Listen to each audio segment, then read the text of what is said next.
Ya,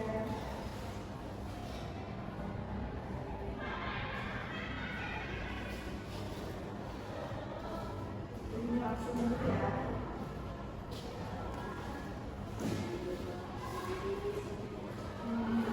Selina, Rasi, Elvi, Nadia, Diva, Pia, ada semua ya hari ini.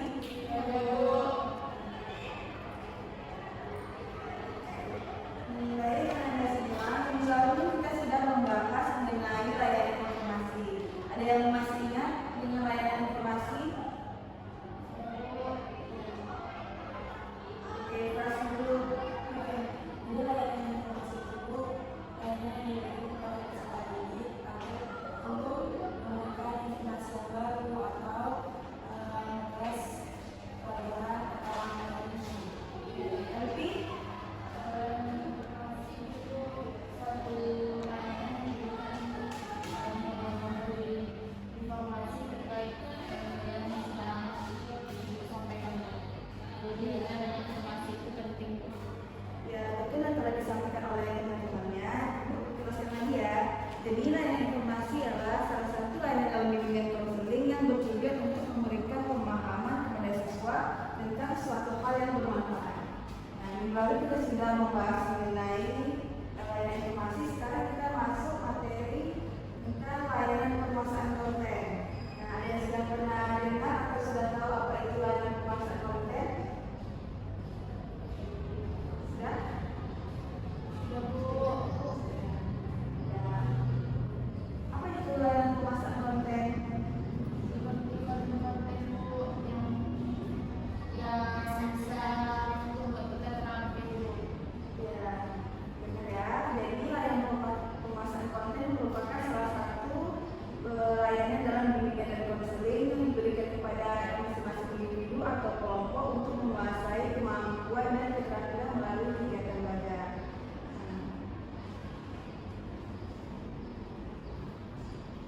Pada materi hari ini, aku akan menjelaskan mengenai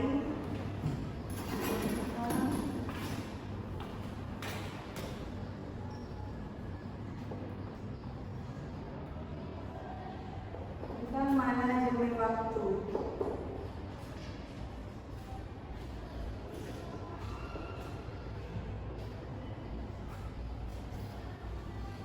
Anda semua sudah pernah mendengar tentang istilah manajemen?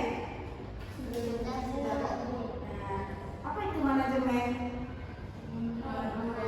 Ya, mengatur, mengontrol. Nah, selanjutnya kita membahas ini mengenai tentang manajemen waktu. Jadi manajemen waktu itu adalah tentang mengelola waktu, cara kita mengatur waktu dalam kehidupan sehari-hari.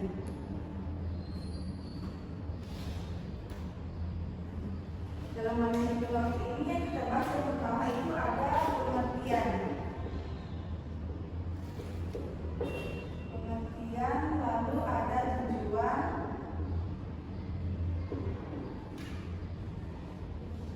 dampak, manfaat, dan tips dalam mengelola waktu.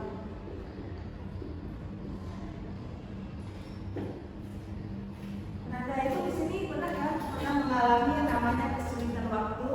Ya, karena seringkali kita melihat banyak anak-anak siswa yang sulit dalam mengatur waktu, terutama mungkin bingung ya mengatur waktu antara sekolah dan kegiatan lainnya.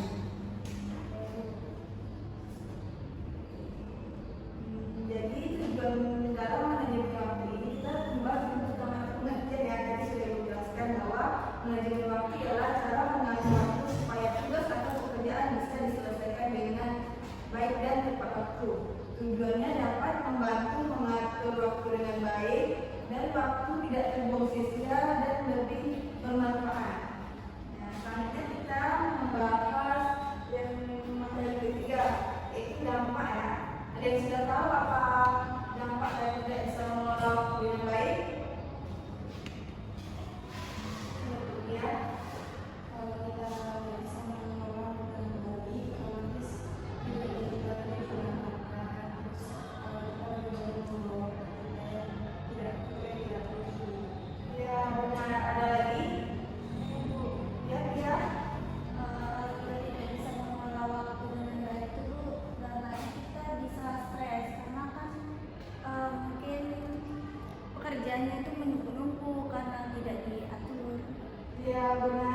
disampaikan oleh teman-temannya. Nah, jadi dalam dampak yang tidak bisa mengatur waktu itu, yang pertama ada prestasi menurun. Dari segi akademik pastinya sudah prestasinya menurun kan? Ya, Bu. Karena tidak tahu apa yang harus dilakukan. Yang kedua, mengalami stres dan kecemasan. Dalam kehidupan sehari-hari, seorang individu yang tidak tahu atau tidak bisa mengatur waktu akan mengalami stres dan kecemasan karena dia tidak tahu mana yang harus diutamakan sehingga dia merasa waktunya selalu kekurangan karena terlalu sepele dengan waktu. Anda mungkin pernah merasa ya seperti itu. Waktu sudah banyak, cuman masih terasa kurang.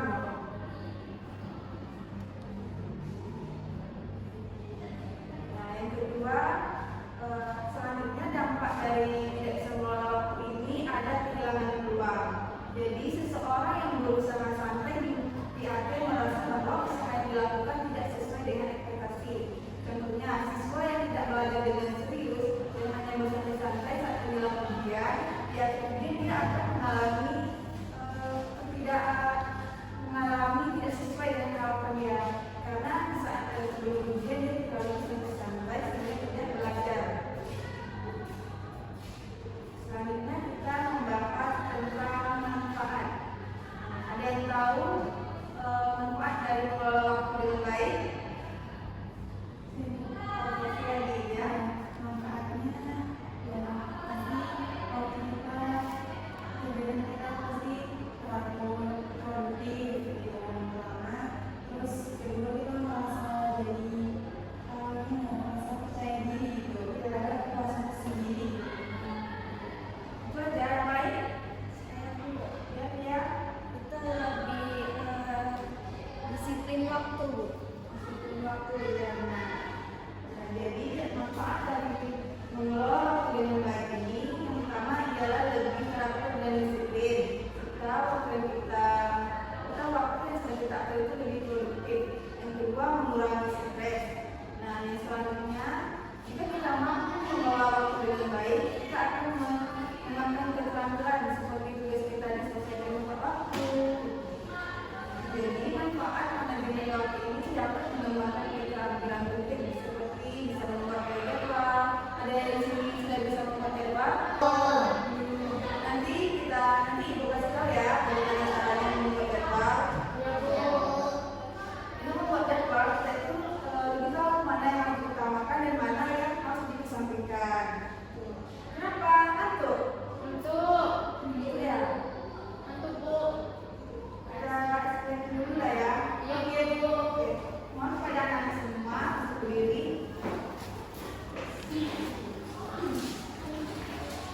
Bu akan contohkan dulu ya. Ya, Bu. Kalau sudah pernah mendengar SBR ini sebelumnya? Belum. Buka tutup, bertepuk tangan. Buka tutup, tepuk tangan lagi. Digulung-gulung, sambil tersenyum pihi. Digulung-gulung, sambil tertawa. Udah pernah dengar sebelumnya? Sudah paham ya apa yang saya sampaikan? Nah, jadi dalam strategi ini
besok lusanya tugas bahasa Indonesia. Jadi kita harus mengerjakan matematika dulu karena waktunya dekat ya. Ya. Yang ketiga dengan metode tulis. Metode tulis ini yaitu mencetak jadwal yang sudah kita kerjakan. Nah, ibu ada yang bawa kertas semuanya? Bawa. Bisa keluarkan kertasnya?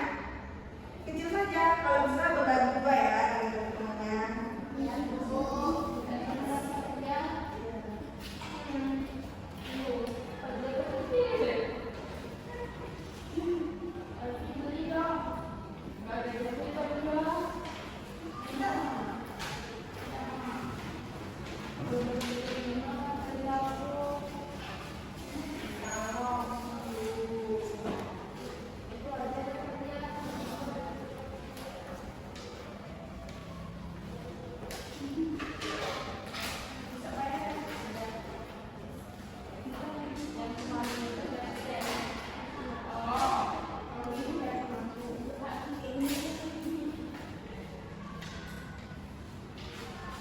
Sudah keluarkan kertas semuanya? Sudah, Bu. Ya, saya itu akan memberikan contoh cara membuat jadwal ya. Ini yang simpel saja agar anak ibu tidak kesulitan dalam bagaimana cara membuatnya. Nah, contohnya seperti ini ya.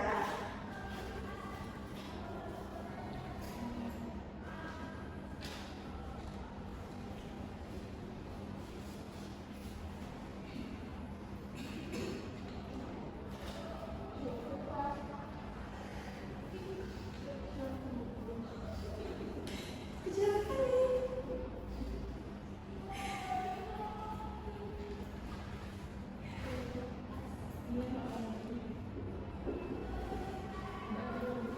Nampak nak tulisan depan?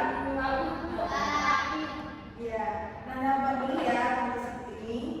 Nah, semoga sudah nanti akan menjelaskan lagi gimana selanjutnya. Jadi dari ini tanggal pengumpulan tugas. Nah, kalau ini prioritas, jadi ini status. Membuat contoh dulu ya, misalnya besok hari Rabu, tugasnya matematika. Selanjutnya Kamis.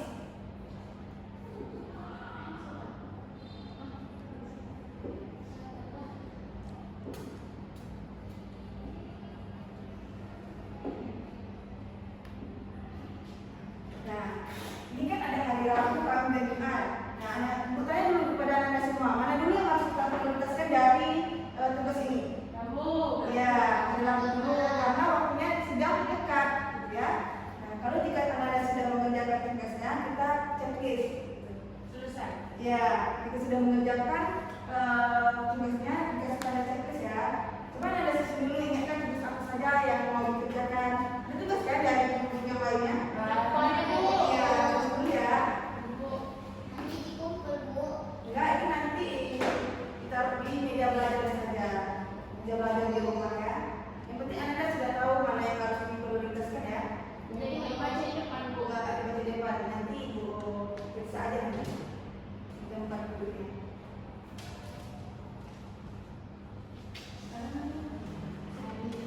Ini hari Selasa.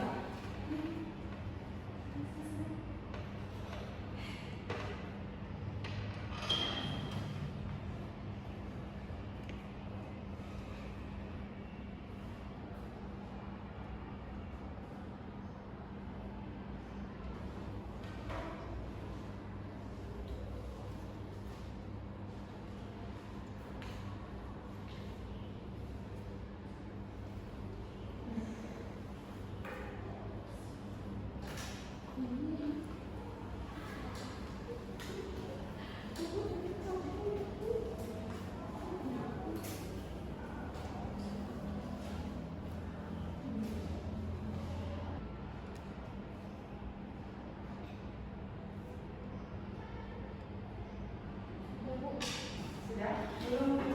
Ya, belum saya kerja dulu ya. Saya dulu punya ini. Ya. Ini nanti Ervin sudah mengerjakan tugasnya di rumah. Jika sudah dicek saja ya. Nah, kalau belum jangan dicek dulu. Belum, Bu, ya. Dicatat dulu ya di rumahnya nanti. Ya, kalau belum jangan dicek dulu ya. Oke, bagus. Dia udah. Tapi saya mau itu benar untuk lihat. Oh iya, tidak apa-apa karena waktu yang dekat ini ya lebih kerjakan. Ya, udah bisa ya, gitu ya. Ada lagi? Dipa udah? Berikutnya kan? Oh ya, Rabu sudah. Kamu berarti Dipa sudah bisa ya. Sudah tahu mana yang harus diprioritaskan. Ya, ya sudah. Cek dulu ya. Ya, hari Rabu, Kamis, Jumat, Sabtu. Oh berarti dia sudah mengerjakan semua tugasnya ya? Sudah, Bu. Tepat waktu ya, iya ya. Ya, jangan-jangan muridnya mengerjakan tepat waktu. Terima kasih, Bu. Ya. Pasti dari sini belum? Ya, berarti dulu ya.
pelajaran